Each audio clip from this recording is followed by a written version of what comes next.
প্রস্তুতি তো এটাই, হসপিটাল প্রিপেয়ারনেস এবং লজিস্টিক্স। যে ভেরিয়েন্টটা সম্পর্কে ভেরিয়েন্টটা এটা WHO ইয়ে অনুযায়ী এটা মাইল্ড ভেরিয়েন্ট।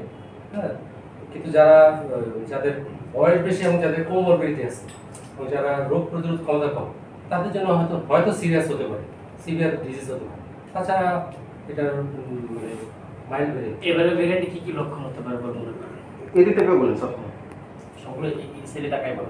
আমার প্রশ্ন হয় কি, করোনার লক্ষণ তো একই রকম, কাউকর জ্বর হয়, কাশি হয়, গলা ব্যথা হয়, খাওয়ার রুচি হয়, তারপরে গন্ধটা চলে যায়।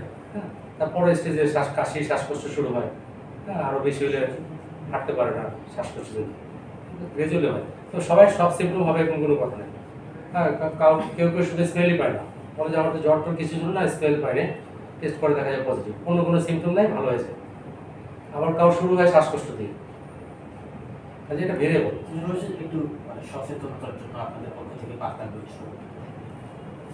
সচেতনতার জন্য তো জনগণের আমরা যে কমন যেটা 7টা পয়েন্ট, এটা গতকাল সংবাদ সম্মেলনে বলা হয়েছে, লিখিতভাবে বলা হয়েছে। যেমন জনসমাগম যত সম্ভব এড়িয়ে চলুন, এবং ওখানে যদি উপস্থিত হতেই হয় তাহলে মাস্ক ব্যবহার করুন, এটা 1 নম্বর। আর শ্বাসতন্ত্রের রোগ থেকে নিজেকে রক্ষার জন্য মাস্ক ব্যবহার করতে হবে। আর হাঁচি কাশির সময় টিস্যু বা নিজের বাহুটা ব্যবহার করতে হবে, এবং ইউজ টিস্যুটা একটা ময়লার ঝুড়িতে ফেলতে হবে। আর বারবার সাবান দিয়ে বা হ্যান্ড স্যানিটাইজার দিয়ে হাত ধুতে হবে।